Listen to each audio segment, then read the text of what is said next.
Now we will discuss the long questions of the chapter. So the first long question is describe the importance of water for life.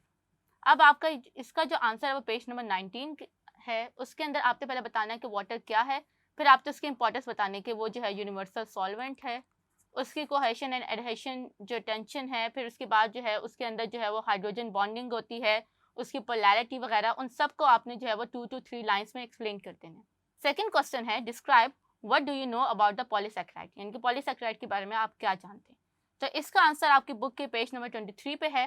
पहला आपने बताना है कि polysaccharides जो होते हैं वो कार्बोहाइड्रेट्स की कौन से कंपाउंड्स को कहते हैं, इनकी क्या कैरेक्टरिस्टिक्स होते हैं.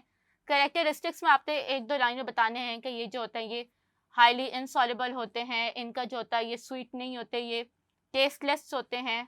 फिर उसके बाद ये पॉलीसैकेराइड किस तरह बनते हैं, इनकी केमिकल नेचर को आपने एक्सप्लेन कर देना है. और उसमें जो है वो आपने 2-3 एग्जाम्पल जिनमें सेलुलोज हो गया, स्टार्च हो गया, ग्लाइकोजन हो गया, उनको आपने 2 to 3 लाइन्स में एक्सप्लेन कर देना है. और अगर आप इनके साथ सेलुलोज के साथ इनके स्ट्रक्चर्स ड्रॉ करेंगे तो आपको ज़्यादा मार्क्स मिलेंगे. थर्ड क्वेश्चन है right a short note on amino acid.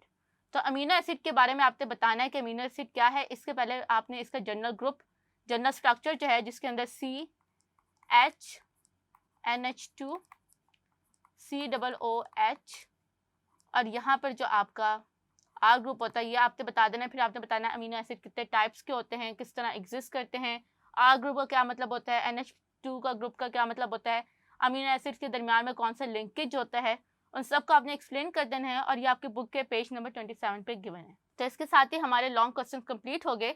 I hope आपको आज की एक्सरसाइज अच्छी तरह से समझ आ गई होगी. दिस इज लाइबा तारिफ फ्रॉम tutorial.pk signing off.